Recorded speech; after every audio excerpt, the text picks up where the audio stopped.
old something is. For people, we'd ask for their birth certificate.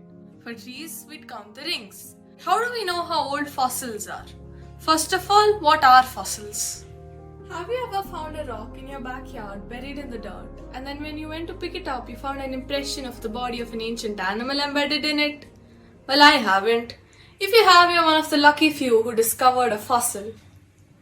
A fossil is defined as remains or imprints of a prehistoric organism preserved in petrified form. Fossils have their own internal clock. Scientists can read it by looking at the ratio of two different types of carbon atoms. Of course, every living thing is made of carbon. Plants grab their carbon dioxide from the atmosphere. Animals get their carbon from eating these plants. But there is more than one form of carbon. Most carbon atoms have 6 protons and 6 neutrons in them. We call this carbon-12. High up in the atmosphere, sometimes cosmic rays hit nitrogen atoms.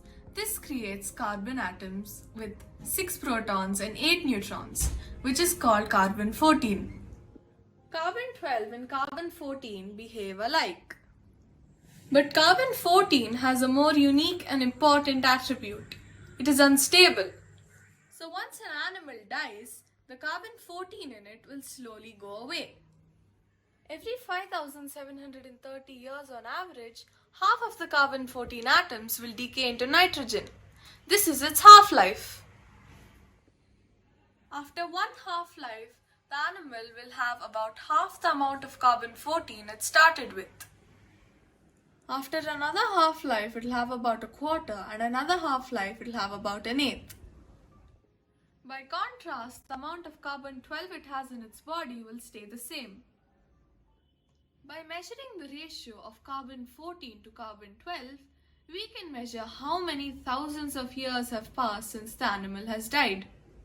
Carbon dating works for fossils up to 60,000 years old. For older fossils, scientists use more unstable elements that have longer half-lives. Scientists that study and search for fossils are called paleontologists.